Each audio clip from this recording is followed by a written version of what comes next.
আসসালামু আলাইকুম এভরিওয়ান, আশা করি সকালে ভালো আছেন। এনি নোটিস টুডে ইউটিউব চ্যানেলের পক্ষ থেকে সকলকে জানাচ্ছি শুভেচ্ছা। তো আজকে জাতীয় বিশ্ববিদ্যালয়ে 13 জুন 2024 প্রকাশিত নোটিশগুলো নিয়ে আলোচনা করব। তো অবশ্যই ভিডিওটি না টেনে সম্পূর্ণ ভিডিওটি দেখবেন। মূল ভিডিওটি শুরু করার আগে সকলের কাছে ছোট্ট একটা রিকোয়েস্ট, যারা এখনও চ্যানেলটি সাবস্ক্রাইব করেনি তারা অবশ্যই চ্যানেলটি সাবস্ক্রাইব করে আমাদের সাথেই থাকবেন। তাহলে চলুন মূল ভিডিওটি শুরু করা যাক। তো জাতীয় বিশ্ববিদ্যালয়ে জুন 13, 2024 যে নোটিশগুলো প্রকাশিত হয়েছে তার প্রথমটি হচ্ছে 2022 সালের বিবিএ প্রফেশনাল তৃতীয় বর্ষ ষষ্ঠ সেমিস্টার নতুন ও পুরাতন সিলেবাস মৌখিক পরীক্ষার সংশোধিত কেন্দ্র তালিকা। এরপরে আছে bachelor of education BPEd syllabus grading ও ক্রেডিট পদ্ধতি অনুযায়ী 2024 শিক্ষাবর্ষ থেকে কার্যকর। এরপরে 3 নম্বরে আছে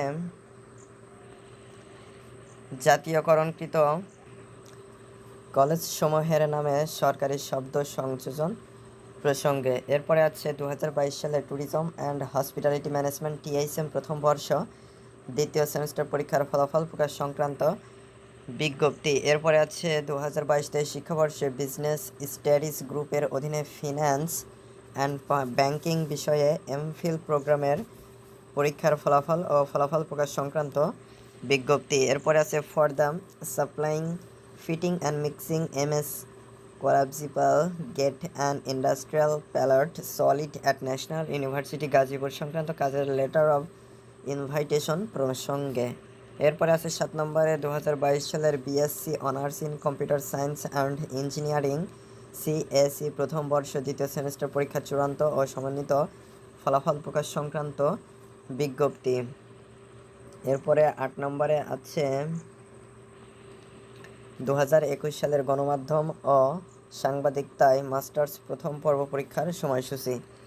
এরপরে আছে 9 নম্বরে 2021 সালের গণমাধ্যম ও সাংবাদিকতায় মাস্টার্স প্রথম পর্ব পরীক্ষার কেন্দ্র তালিকা। 10 নম্বরে আছে 2022 সালের সাংবাদিকতায় স্নাতকোত্তর ডিপ্লোমা পরীক্ষার চূড়ান্ত ও সমন্বিত ফলাফল প্রকাশ সংক্রান্ত বিজ্ঞপ্তি। তো এরপরে 11 নম্বর থেকে জুন 12, 2024 প্রকাশিত নোটিশগুলো রয়েছে। তো জুন 13, 2024 যে নোটিশগুলো প্রকাশিত হয়েছিল সেগুলো আপনাদের সাথে শেয়ার করেছি। তো এর মধ্য থেকে যেগুলো আপনাদের যার জন্য যেটা গুরুত্বপূর্ণ সেটা অবশ্যই আপনারা বিস্তারিত দেখে নেবেন।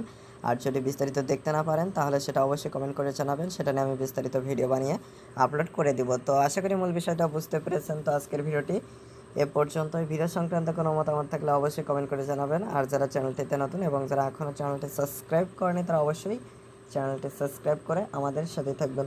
তো পরবর্তী ভিডিওতে কথা হবে। আজকে পর্যন্তই, ধন্যবাদ সবাইকে।